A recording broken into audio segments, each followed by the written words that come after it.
Yeah, Tracy, very, very interesting that you went with police state as your last words there, because we're going to talk about police state a lot in our U.S. world section.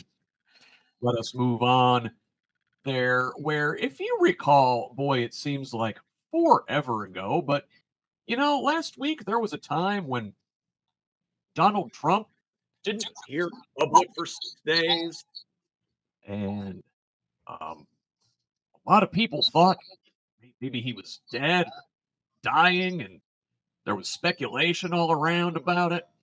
And then, well, Tuesday, he just shows up again like nothing's wrong. So on Tuesday, Trump, in a press conference, announced that he is moving Space Command headquarters from Colorado to Alabama, and he cites mail in voting as the reason he's doing such.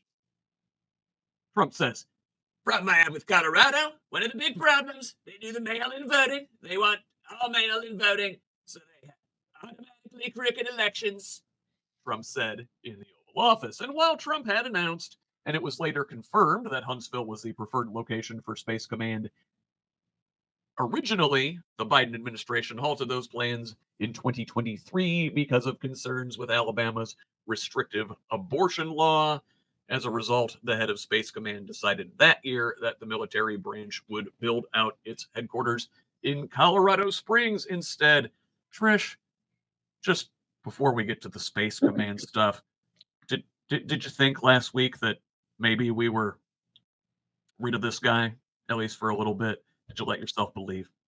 Well, there's some stuff that just it doesn't get into my brain, and so that was one of them. I'm afraid I no, no. But this thing about this is once again moving. This is not a free thing to do. This is not a cost-free move to change the entire Space Command from one state to another.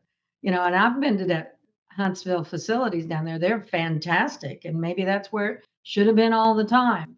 But and I think if you're going to say, well, it was a political reason that Biden did that and blah, blah, blah. Wait, excuse me. Biden was protecting women's rights to control their bodies. That's what he was doing. And so I just, once again, it's political grandstanding and taxpayers are footing the bill.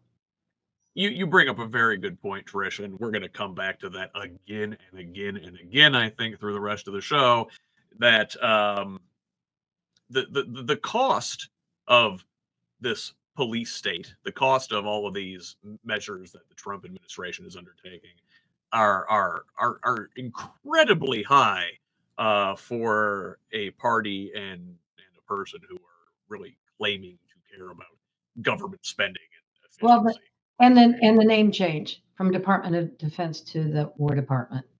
Oh yeah, we're gonna come back to Yeah, that one we'll too. come back to it. I'm sorry. It's just,